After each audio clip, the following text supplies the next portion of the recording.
The fifth facet has a focus on the female experience of Dharma. It focuses on a young Tibetan woman, a Machik Labdran, growing up in a village with parents wanting her to marry, and her desire to follow the path of Dharma, and how she overcame the obstacles that stood in the way and found a way to practice in the face of a lot of hostility and people being sure that they knew who she was, not wanting to hear that she could actually show herself to them.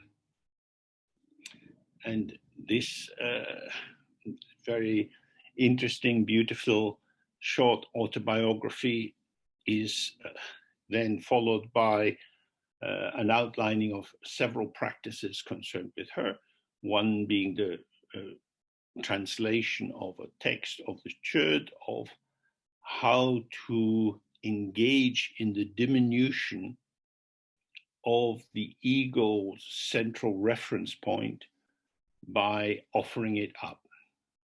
So the more you go into the field of Tantra, the more you're working with the absence of fixed identity in oneself, and therefore the possibility of taking on a wide range of alternative identities.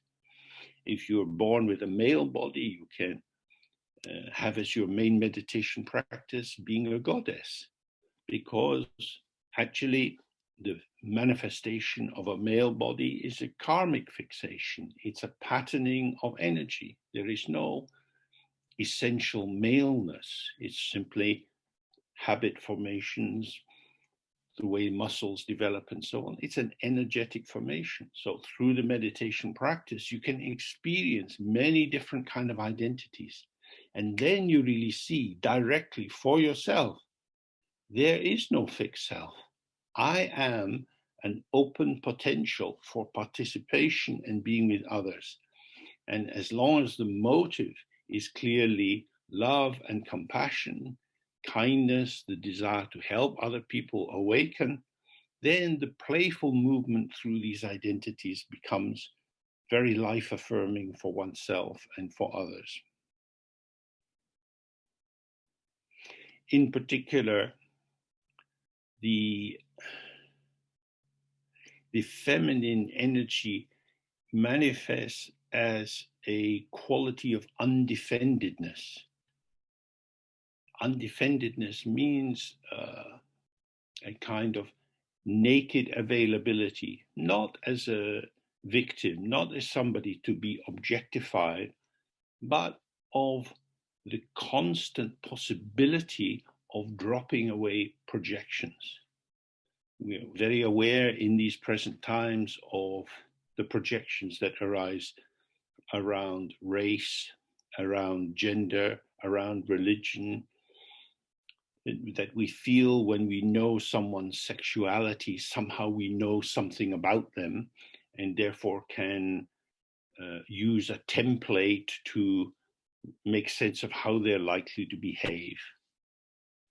Tantra is a means of dissolving that kind of obscuring false knowledge. Human beings and birds and frogs and dogs are essentially ungraspable. What you say about them, what you think you know about them, is simply looking in a mirror and seeing your own reflection. If we want to get close to the truth of the other, we have to empty ourselves of our assumptions, of our sense of ownership of the world, of our right to determine who other people are, and to become relaxed, open, simple, and receptive by receiving the direct experience of the energetic presence of the other. We find ourselves responding. And so that subject and object start to move together in an articulated co-emergence free of domination and control. This is the spontaneous, effortless, non-dual manifestation. So this is the function of the fifth aspect, in which there are a lot of details